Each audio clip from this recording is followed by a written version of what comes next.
He looked a sad young man, and we wanted to be kind to him.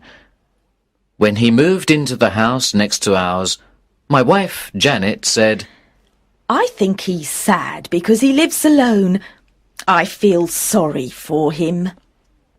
We live in a semi-detached house outside a village. The house next to ours was empty for a long time, and then the young man came. He arrived in a van with a few pieces of furniture. Then we didn't see him very much. Sometimes he went for a walk in the country. And every day he walked to the village to do some shopping. He always walked. He didn't have a car. Perhaps he's too poor to buy a car, said Janet. Let's take him into the village tomorrow. So next day, when he came out of the house to go shopping, I offered him a lift. No, thank you, he replied. I prefer to walk. We looked surprised. But it's over a mile to the village, I said. He smiled. I like walking. And he walked on. He's just shy, poor boy, Janet said. So we tried again. Next time he came out, we were waiting in the car. We said that we were going to the village and offered him a lift. He looked away quickly. Was he angry or shy? Thank you very much, but I prefer to walk, he said, and he walked on. Janet was surprised, but she continued to think about how to help the young man. He's very thin, she said one evening. I'm sure he doesn't eat good food. We must invite him to dinner. Janet and I like good food. We eat a lot of butter and puddings and cream and sweet things like cakes. We know this rich food is fattening, but we like it. So we're a bit overweight. The young man opened the door. Janet was right. He was thin. He looked at me in silence a moment and smiled. Thank you. You're very kind, but I can only eat certain food. I have a special diet. What sort of diet? Oh, fruit, vegetables, bread. Are you a vegetarian? Yes, I am. My wife is a very good cook, I said. She can cook a delicious vegetarian dinner. Please come. He looked away and said nothing. You must come, I insisted. My wife will be very disappointed. He thought a moment. Okay, I'll come, he said. He didn't look very happy about it. But Janet was very happy. She cooked a wonderful vegetarian meal, but she put butter in the vegetables, and she also made a big fruit pudding with lots of sugar and cream. He must eat some real food, she said. That evening, we learnt the young man's name, Richard. He didn't talk much, but we also learnt that he was 28. He couldn't find a job, and he didn't have much money. His parents were dead, and he didn't have any brothers or sisters. We felt sorry for him. He didn't eat much that evening. He said he wasn't hungry. Janet was a little offended. I cooked all that horrible vegetarian food for him, and he left it on his plate. And he didn't drink any wine either. Yes, Janet was a bit angry. But she quickly forgot about it. Then she began to think about Richard again. Poor boy, he's all alone in that house, she said. He hasn't got any friends and he hasn't got a girlfriend. It's terrible. What does he do all evening? She looked at me sadly. He watches telly, like us. Suddenly, she had an idea. We must invite him to come and watch telly with us. That will cheer him up. I think he likes to be alone, Janet, I said. He's a quiet person. But he isn't happy. I can see it. How? He doesn't speak or laugh much, but I think he's happy. Well, I say he isn't happy, Reg. You must go and bring him here this evening. I want him to be happy. So I went out into the cold, wet night and knocked on Richard's door. Would you like to come round to us? I asked. He smiled. Why? We can watch telly and have a bit of food. He suddenly looked frightened. No, not telly. I never watch it. His face was very white. Now I was really surprised. Well, perhaps you want some company, I like my own company. he said, and he shut the door quickly. When I told Janet, she was furious. Who does he think he is? We only want to be kind to him.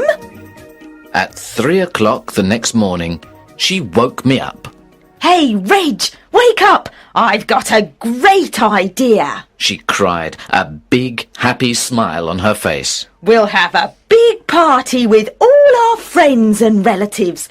We'll tell Richard that there will be a lot of noise and invite him to come. I didn't like the idea. I'm not going to invite him this time. Good night, dear. So Janet invited Richard to the party. He couldn't say no, poor boy. But Janet told him he had to come. And he came. But I could see he wasn't happy.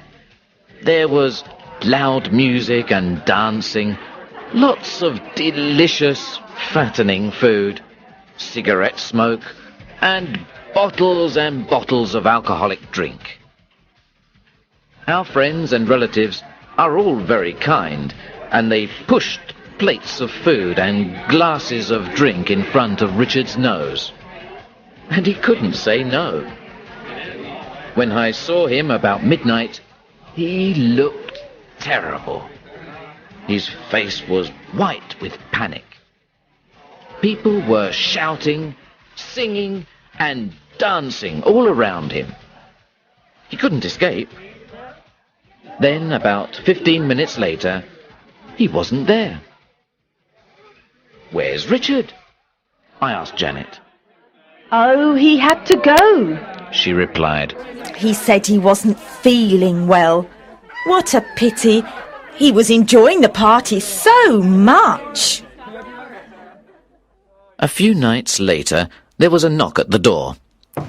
When I opened it, I couldn't believe my eyes. It was Richard. He was standing in the wind and rain. He was as white as a sheet. His eyes were dark and strange. Could you phone a doctor? He said in a quiet voice. I'm not feeling well. I told him to come in and sit down. While I phoned, Janet made a cup of tea. Then she sat on the sofa with Richard. She was happy again. What's the matter? She asked. I feel hot. I've got a headache, and my heart is beating fast. Oh, you poor thing. Janet said tenderly. Dr. Rockall arrived soon and examined Richard. He said, You've got a fever, and your heartbeat is not regular. You must rest. Stay in bed for a few days. Relax, and eat plenty of good food. Here's some medicine for the fever. At the door, he said to me, It may be a virus, or perhaps an allergy. If he isn't better in a few days, call me. Of course, Janet was really happy. She wanted Richard to sleep in our house, but he said no. He wanted to go back to his house. So we took him next door and put him to bed. Now we could see inside the house for the first time, and we were amazed. He had tables, chairs, a sofa and armchair, carpets, bookcases, pictures, cupboards, etc. But there was no television set, no video recorder, no phone, no home computer, no hi-fi.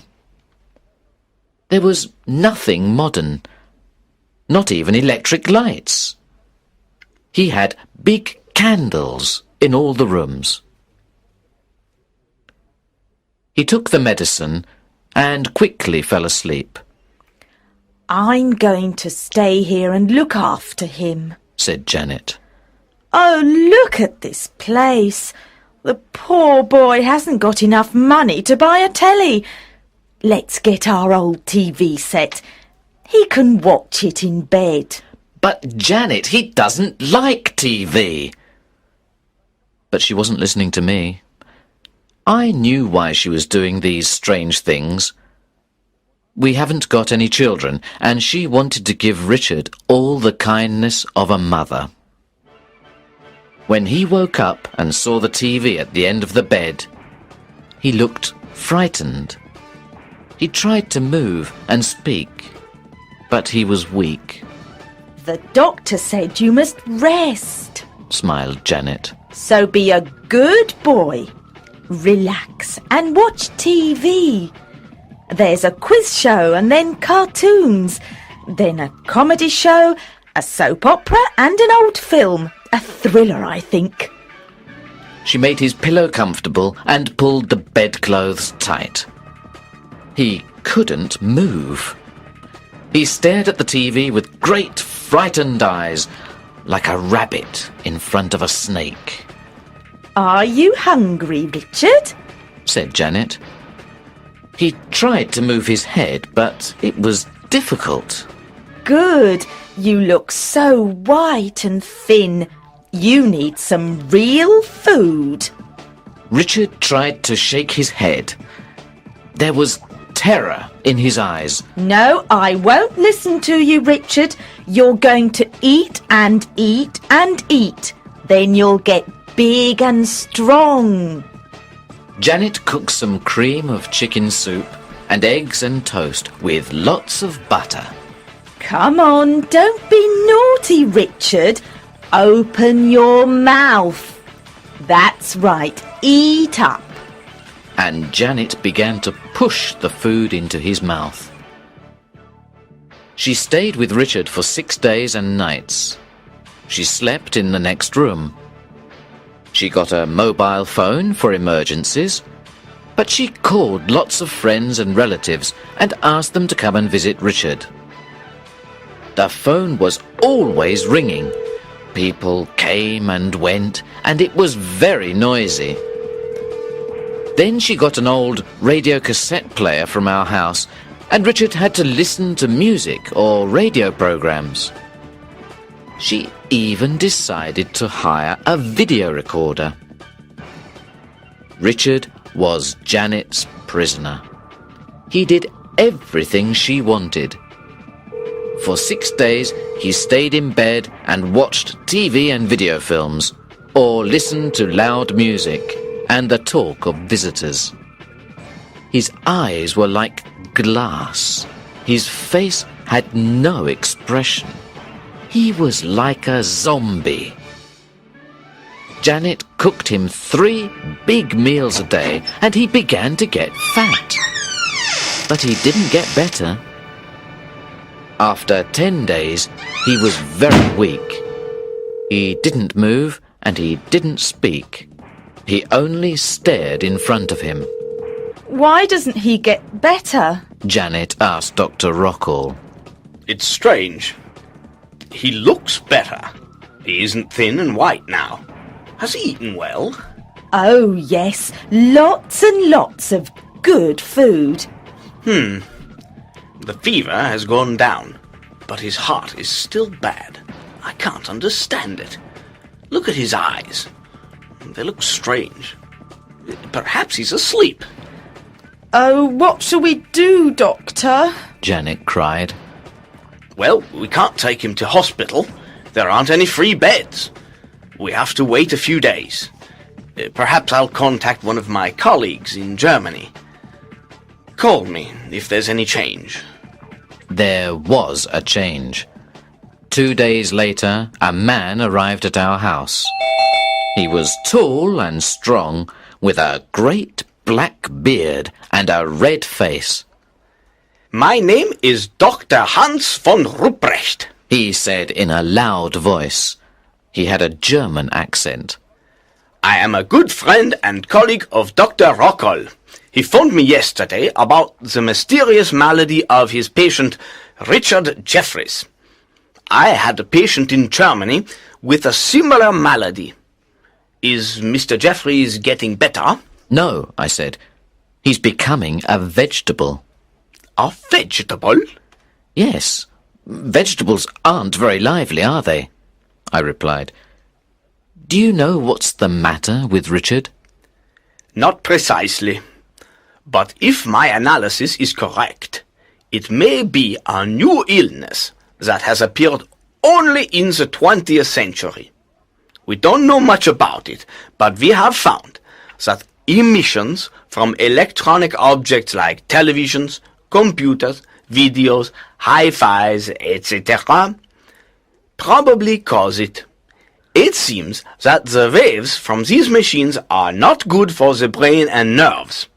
They change or disturb the electrical functions, but we don't know precisely how or why. There is fever and rapid heartbeats. The patient gradually passes into a coma. Like a vegetable. Yes. One strange symptom is that the patient wants to eat and drink a lot. Usually fattening food, you know, all the things that we eat today. So the patient becomes fat. We don't know why people need to eat a lot. Perhaps there are psychological causes. Nobody has done any experiments, and nobody has written a scientific study. But we know the final result of the malady. The patient will die. At that moment, there was a long, terrible scream from next door. Dr. von Ruprecht and I ran out of the house. Janet was coming out of Richard's house. She was crying. When I asked her what was wrong, she couldn't answer. I put my arms around her, and the doctor went into Richard's house. A few minutes later, he came out. He's dead, He announced quietly. I found this under the pillow. It was an envelope. I opened it. There was a letter in it. I read it out to the others. I'm going to die soon, and I know that it's the 20th century that is killing me. 10 years ago, when I was 18, I was a very different person. I had a teenager's lifestyle. I went to discos with my friends every evening. I listened to loud music. I watched a lot of TV and videos. I liked computer games. I was always talking on the phone. Then something happened. I began to feel ill. I had bad headaches. My heartbeat was rapid. Sometimes I felt dizzy. I often had a temperature. I couldn't do my schoolwork. I didn't know why I was ill. I went to a doctor, but he didn't know either. He said perhaps it was my lifestyle. I thought a lot about this. It was true that I never walked. I went everywhere by car. It was true that I drank a lot of alcohol and ate bad food. It was true that I watched a lot of stupid TV programs, game shows, talk shows, and hundreds of bad films. It was true that my ears weren't good because the music in the discos was very loud. It was true that I sat for hours in front of my computer, and it was true that I had started doing all these things when I was very young, about 14. I took a lot of pills and medicine, but I didn't get better. I became fat and very lazy. I never went out, except in the car. At weekends, I sat in front of the TV all day, or listened to music, and I ate and drank and ate. I lived like a zombie. I never used my brain. It was full of the rubbish from TV programs, silly songs, and terrible films. I became very weak and very ill, with a temperature and heart problems. Then suddenly I understood. One day, I had a little accident in the car and hit my head. It wasn't serious, but my mind became clear and I saw everything. I saw that the 20th century was slowly killing me. So, I changed my lifestyle. I stopped living like a zombie. It was very difficult. My lifestyle was a habit, a very dangerous habit like taking drugs. Life at the end of the 20th century was killing my mind and my body. So I began to walk everywhere. I didn't watch TV or listen to stupid music. I sold my computer and my video recorder. I didn't go to discos. I stopped eating bad food and drinking too much alcohol. And I lost all my friends, too. But the 20th century was everywhere. It was too strong, and I had to escape from it. So I came here to the country. But I couldn't escape. The 20th century is too strong. I can't fight it. I know I'm going to die soon. Goodbye. Richard Jefferies. When I finished, Dr. von Ruprecht said sadly, So, now we know that this is an illness of the mind, caused by living in the 20th century. Can I take this letter with me, please? I want to write a report about Richard's case and publish it. Then all the world will know. But before the doctor could finish, poor Janet fell to the ground with a strange cry. Ooh! Von Ruprecht examined her, then looked at me. She has got a temperature. Her heartbeat is very fast. He shook his head sadly.